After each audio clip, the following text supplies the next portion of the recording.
बात आज के चैनल के कार्यक्रम टॉप 10 में आपका स्वागत है। मैं हूं काम्या साखला और पेश है अब तक की 10 बड़ी खबरें। बिहार में दूसरे चरण के लिए 20 जिलों की 122 सीटों पर मतदान शुरू हो चुका है।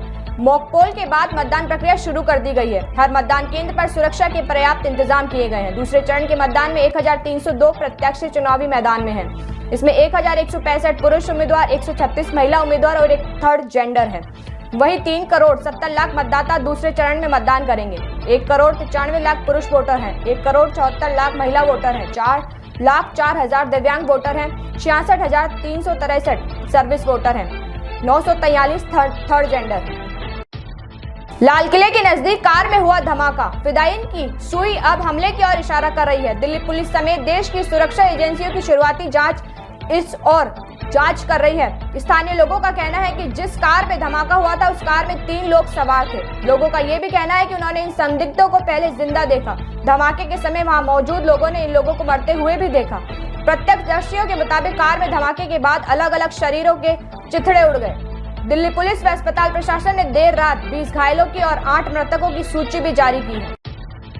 अमेरिकी राष्ट्रपति डोनाल्ड ट्रंप के अतिरिक्त टैरिफ के चलते भारत और अमेरिका के रिश्तों में बीते दिनों से तनाव देखने को मिला है। ऐसे में अब ट्रंप ने भारत पर लगे टैरिफ को लेकर बड़ा बयान दिया है। पत्रकारों से बातचीत के दौरान ट्रंप ने कहा कि फिलहाल भारत पर अमेरिकी टैरिफ बहुत ज्यादा है, क्योंकि भारत पहले रूस से तेल ले रहा था।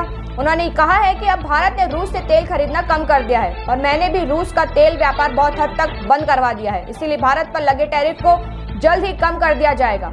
इस बात की पुष्टि करते हुए ट्रंप ने साफ साफ कहा है कि हाँ, हम भारत पर लगे टैरिफ को कम करने जा रहे हैं, जो कि हम किसी भी समय किसी भी दिन कर देंगे। प्रधानमंत्री नरेंद्र मोदी आज से भूटान की 2 दिवसीय यात्रा पर होंगे। इस यात्रा का मुख्य उद्देश्य ऊर्जा, बुनियादी ढांचे और विकास परियोजनाओं में सहयोग को मजबूती प्रदान करना और क्षेत्र में चीन के प्रभाव को बढ़ाने के प्रयासों के बीच भूटान के साथ अपने विशेष संबंधों को मजबूत करना है। सूत्रों के अनुसार प्रधानमंत्री मोदी और भूटान के राजा जिग्मे खेसर नामग्याल वांगचुक दोनों सरकारों द्वारा संयुक्त रूप से विकसित 1020 मेगावाट की पुनांगकांशु जल विद्युत परियोजना का उद्घाटन करेंगे। प्रधानमंत्री मोदी भूटान के चौथे राजा की 70वीं जयंती के भव्य समारोह में भी शामिल होंगे। शाही समारोह से परे वह अपने समकक्ष प्रधानमंत्री शेरिंग तोब्गे के साथ उच्च स्तरीय द्विपक्षीय वार्ता भी करेंगे। विदेश मंत्री एस जयशंकर आज G7 विदेश मंत्रियों की बैठक में भाग लेने के लिए कनाडा जाएंगे। ये यात्रा कनाडा की विदेश मंत्री अनीता आनंद की नई दिल्ली की 2 दिवसीय यात्रा के 1 महीने से भी कम समय बाद हो रही है। जस्टिन ट्रूडो के कार्यकाल के दौरान 2023 और 24 में सामने आए राजनयिक संकट के कारण दोनों देशों के रिश्ते गहरे रूप से ठंडे पड़ गए हैं। अब एक नए अध्याय की शुरुआत के साथ दोनों देशों के नेता खराब हुए रिश्तों से आगे बढ़ने और चीजों को वापस पटरी पर लाने के लिए प्रयास कर रहे हैं। जयशंकर 11 और 12 नवंबर को ओंटारियो और केनियागो क्षेत्र में G7 विदेश मंत्रियों की बैठक में भाग लेंगे। इस बैठक में वैश्विक सुरक्षा, आर्थिक लचीलापन और अंतर्राष्ट्रीय सहयोग पर ध्यान केंद्रित किया जाएगा। राष्ट्रमंडल और संयुक्त राज्य अमेरिका में युद्ध विराम दिवस आज मनाया जाएगा। इस दिन प्रथम विश्व युद्ध की शत्रुता की समाप्ति का सम्मान करने और उसके बाद से संघर्षों में सेवा देने वाले सभी लोगों के बलिदान को याद करने के लिए गंभीर समारोह और चिंतन के क्षण आयोजित किए जाएंगे। देश भर के समुदायों, कार्यस्थलों, सार्वजनिक चौकों पर सुबह 11 बजे 2 मिनट का मौन रखा जाएगा, जबकि यूनाइटेड किंगडम के स्थानीय शहरों में परेड, स्मारक सेवाएं, पुष्पांजलि अर्पित की जाएगी। वहीं अमेरिका में आधिकारिक समारोह जैसे कि नॉर्फॉक, वर्जीनिया में अक्सर शहीद सैनिकों की स्मृति में पुष्पांजलि अर्पित की।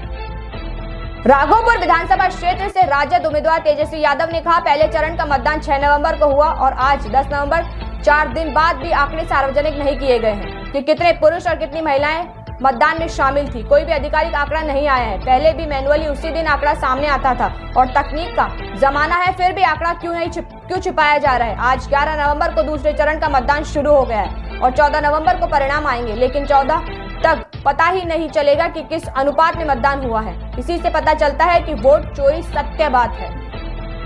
देश में अब धीरे धीरे ठंड बढ़ने लगी है। मौसम विभाग ने आज 11 नवंबर 2025 को झारखंड, छत्तीसगढ़ और मध्य प्रदेश में ठंडी हवाओं को लेकर चेतावनी जारी की है। इसके अलावा उत्तर पश्चिम भारत, दक्षिण हरियाणा और मध्य महाराष्ट्र के तापमान में अचानक गिरावट आ सकती है। पहाड़ों में भी बर्फबारी की संभावना जताई गई है। उत्तर प्रदेश, बिहार में भी लगातार सर्दी बढ़ रही है।